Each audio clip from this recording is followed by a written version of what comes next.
آج ہم ایک ایمان افروز اور سبق آموز واقعہ آپ کی سماعتوں کے حوالے کرنے لگے ہیں۔ اصحاب کہف کا واقعہ۔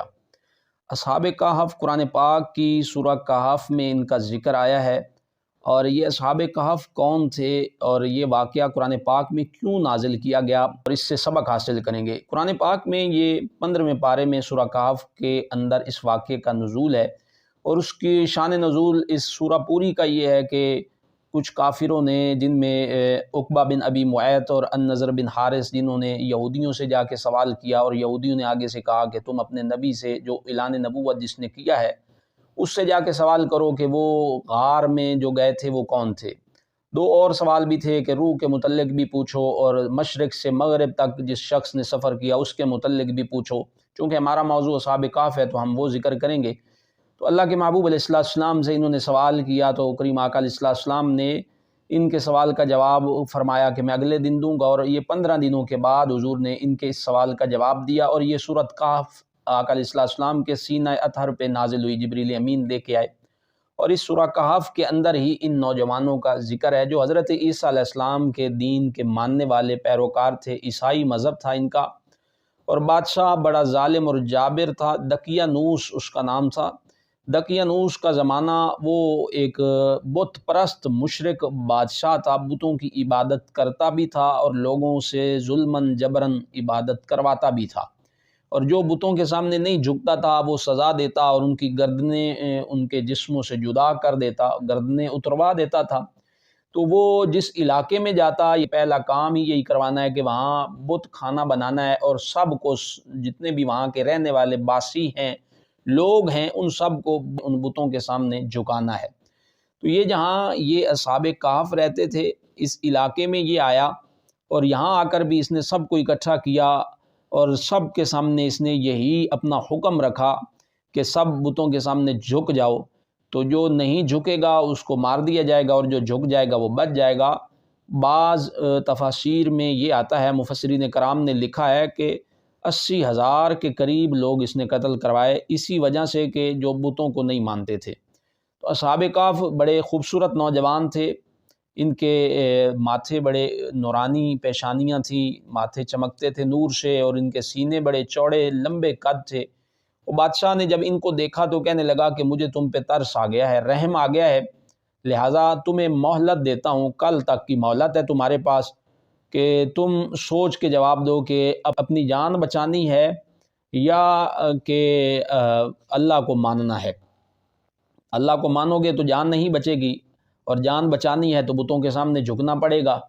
تو یہ بڑے نوجوان خوبصورت اللہ کے ماننے والے، اللہ کے ولی تھے، بڑے برگزیدہ بندے تھے۔ تو انہوں نے بڑا خوبصورت جواب دیا، کہنے لگے کہ بادشاہ کل کیا بات کرتے ہو، آج کی بات کرو، ہم تمہیں ابھی جواب دیتے ہیں،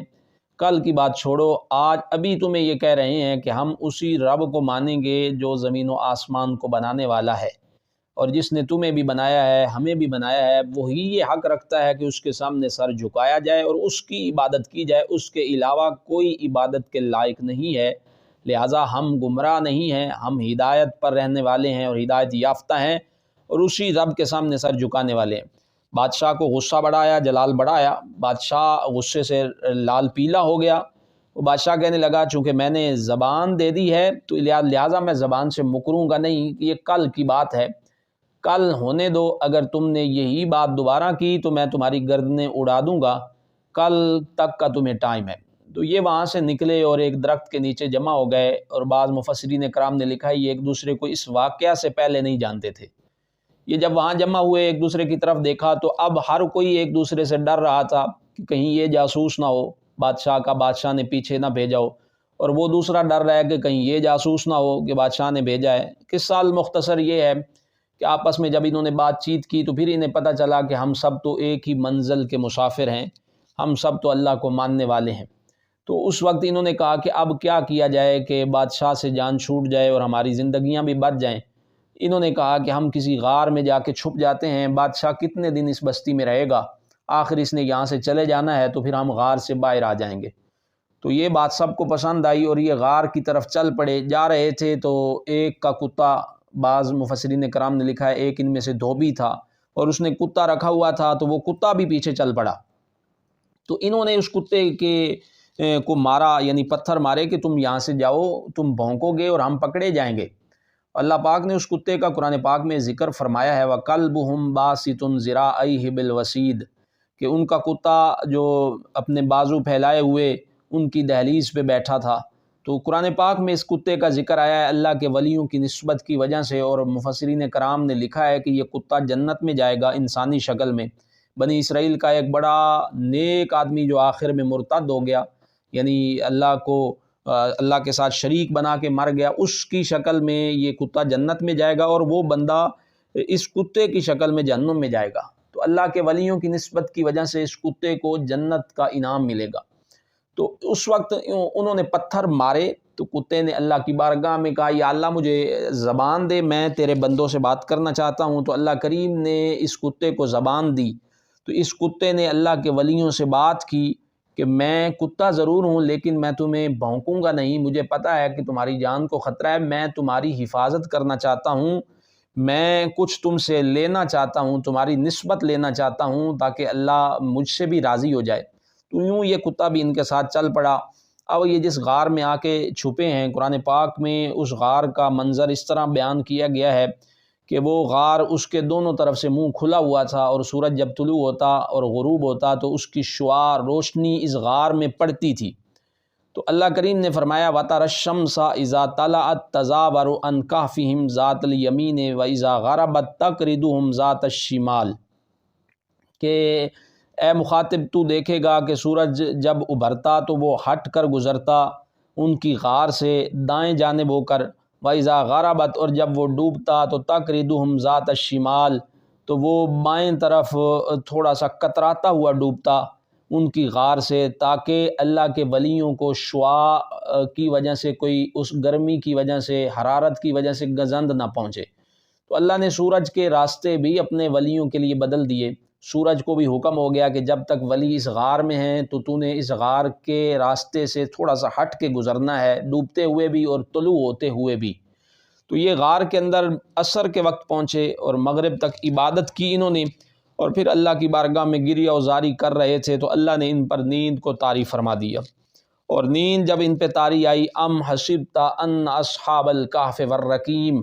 اللہ کریم نے قرآن پاک میں ارشاد فرمایا محبوب کیا خیال ہے ان اصحاب کہف کے متعلق اور رقیم والے جو تھے۔